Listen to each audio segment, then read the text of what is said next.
So if you want to go from this and pulling with your fingers to being able to use one of these guys or one of the traditional archery releases that has the trigger and attaches to the wrist,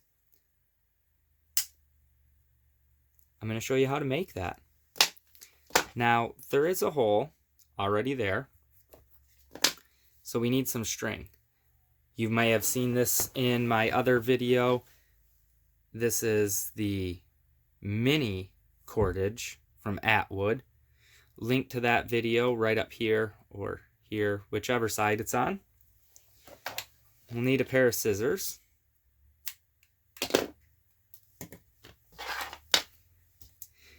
A wrap and tuck tool.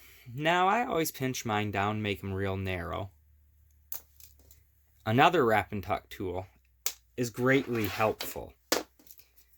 So what we're going to do is we're going to run this all the way through.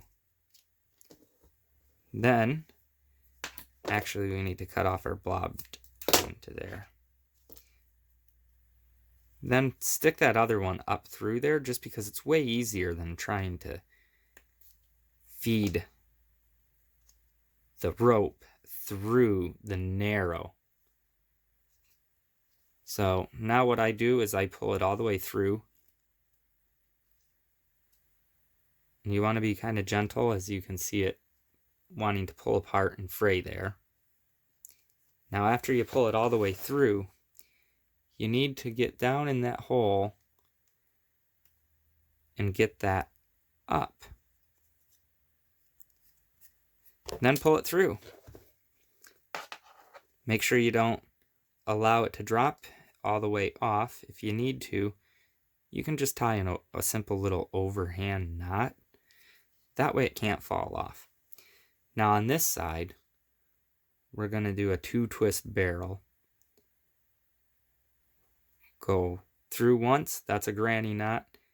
Go around again, and I don't know that 2-twist barrel is the actual name.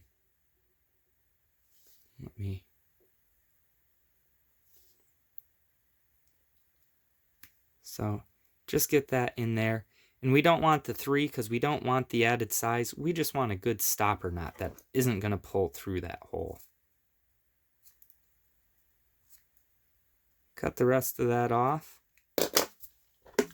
Now, I like to blob all my ends.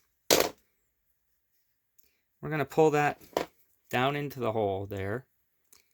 And we're going to push it downward. Get it out of the way. Then we need to undo our other knot here.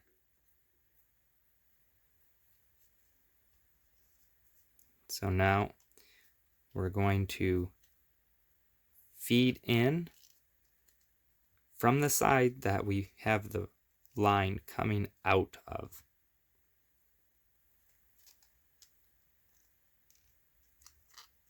All right, there it is. Now we're going to shove our tool back through that other one.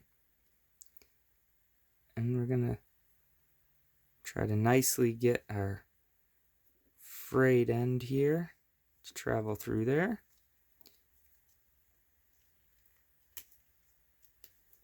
All right. Get that pulled through there. Now we can pull it all the way through with a little bit of coaxing and work. You want to try to keep a finger or something in this one. If it draws super tight, it's a bugger to get it back out.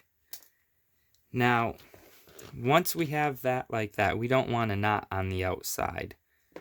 So again, we want to scoop our line up out of that hole.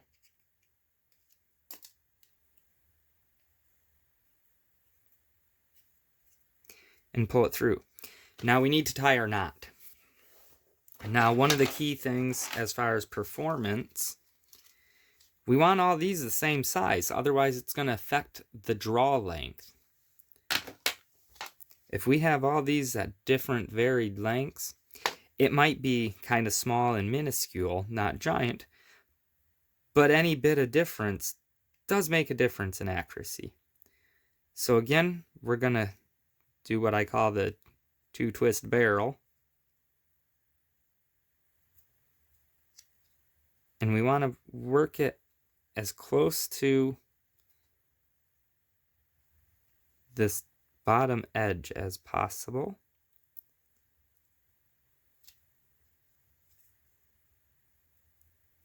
And that's about good for mine. Might be a hair long. Try to get that knot to attach well. Cut it off.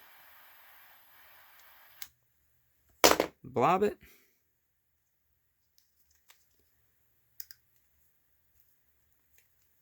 Pull it through. Then check your length. Looks pretty good to me. Another way you can check your length is by having them hang on something and then look at them this way as well. They should be relatively even.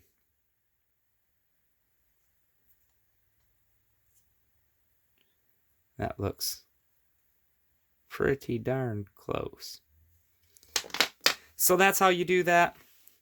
Again, just kind of some time and fiddling and finagling, but it works well. Yes, this does hold. I have tested it. I have shot several of these with this attachment method, with this black line, and it works great, you guys. You know, definitely you want to keep an eye for any fraying that goes to say with any D loops on any sort of bowstring. Watch your servings and stuff like that. But that'll do it. Thanks for watching. I hope that helped someone out. As always, shoot straight, shoot safe, and God bless.